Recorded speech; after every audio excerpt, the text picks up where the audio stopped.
Сіздерме оқушылар, бүгінгі сабағымыздың тақырыбы айтыс өнері. Мақсаты айтыс өнерімен танысу. Ребята, тема сегодняшнего урока – искусство айтыс. Сегодня познакомимся с этим видом искусства. Бүгінгі өтетін жаңа сөздер айтыс, то есть устное состязание, шахар – город, шілдехана – праздник в честь новорожденного. Енді осы жаңа сөздерді сурет арқылы қайталаймыз. Айтыс, шахар, шілдехана. Жаңа сөздерді дәптерге жазып аламыз. Осы жаңа сөздерді қатыстырып тапсырма орындайық, яғни бірінші тапсырманы оқимыз. Айтысқа халық көп келеді. То есть на айтыс приходит много народу. Екінші, айтыста айтыс ел туралы айтады. Во время айтыса говорят об айтысе и о стране. Үшінші, ақындар шахар туралы көп біледі екен. Акыны много знает про город. Және төртінші, ақындарға сыйлық берілді. Акынам дали подарки. Ребята, обратите внимание, как используются новые слова. Енді айтыс деген не деген сұраққа жауап берейік. Айтыс – это импровизированное состязание двух акынов, форма устной народной песенной поэзии, исполняется на народных инструментах, как дамбра, и во время айтыса два сидящие напротив друг друга акына исполняют своеобразный песенный диалог, постоянно передавая очередь, подхватывая слова оппонента. Песни во время состязания могут быть на любую произвольную тему.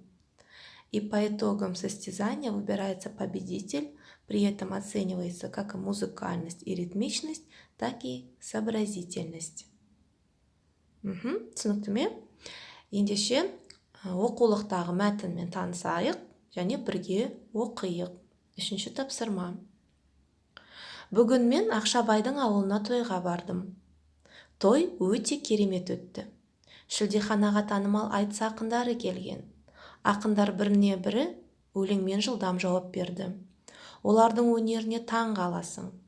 Ақындар сығанақ шаһары туралы көп біледі. Олар елдегі жаңалықтарды әнге қосып айтты. Халық өте көп болды.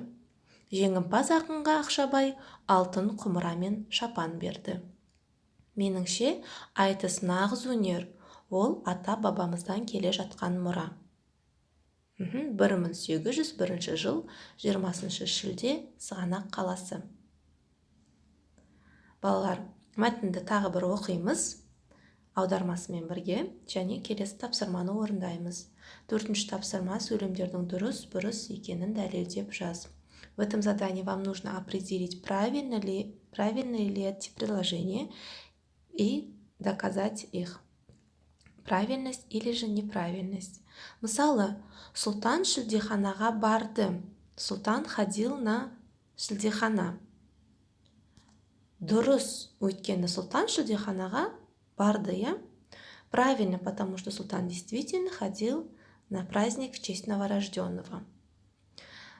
Таким образом, вы продолжаете с остальными предложениями. Это задание письменное, выполняем в тетради. Келесі 5-ші тапсырма диалогты түсініп оқы.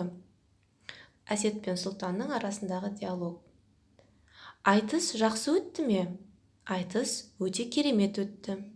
Айтысқа танымал айтыс ақындар қатысты. Айтыста не туралы айтты? Айтыста шаһардың жаңалықтары туралы айтты. Саған ақындар ұнады ма? Я, ақындар маған ұнады. Оларға таң қалдым. Олар біріне бірі өлеңмен жылдам жауап берді. Ребята, еще раз выразительно прочитайте диалог.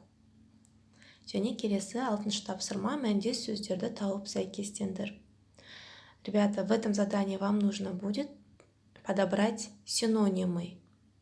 То есть к первому ряду слов вам нужно подобрать синонимы со второго ряда и записать его в тетради. Енді сабағымыз аяқталды. Сау болыңыз.